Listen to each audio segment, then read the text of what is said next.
So Alasdair, you spearheaded with your climate change working group the first ever guidance for lawyers and law firms on climate change. I think the first thing that solicitors need to think about is their literacy around this issue. And that's about not understanding, an IPCC report or the Paris Agreement per se. It's about understanding how climate risks are arising in their practice area. The next part is about thinking, well, how does that interact with my duties with regards to duty to warn, duty to disclose, duty of care, all of these key issues. Because the role of a solicitor is to spot the risks which a client or a layman would not be aware of.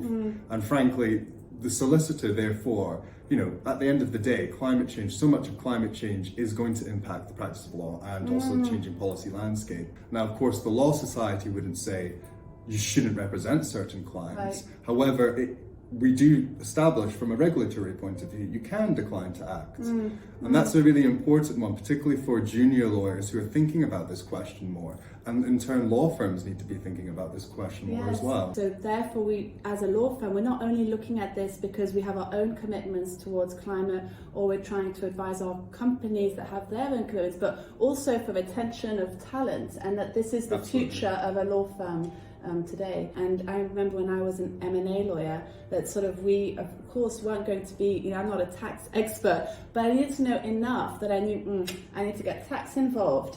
And that's a perfect example. Solicitors can go, climate risk, gosh, that's a big technical scientific issue, I don't understand that, deal with that. And you go, no, exactly to that point, tax is a great one. Not a specialist in that, but you need to understand where those implications arise. So it's really for law firms now to look at any statements they made or perhaps are going to make to clients or the public and really scrutinize them. In the same way that they would advise their clients to scrutinize statements. And, lawyers sit at a really interesting intersection where, the climate crisis is a giant issue, but solicitors are, everywhere, everything all at once. They are doing everything, right? They can actually pivot a lot of decision making in a really impactful and powerful way. And essentially, one of the things I think is really striking about your guidance is shifting the focus from, as you're saying, the recycled cups to, well, if I'm advising on this coal mine, that we are continuing, what role will I play to actually start to build my leverage as a wise advisor, as a wise counsellor? If a lawyer says to us, I feel like I'm going to be comprising my potential beliefs or my integrity by acting on this issue, it's better to have a position ahead of time on that, because clients are beginning to ask that question already. So you can position yourself ahead of all of that. Way better to be ahead of the curve, and soon it won't be ahead, it'll just be the curve. You're on the curve and very soon behind the curve.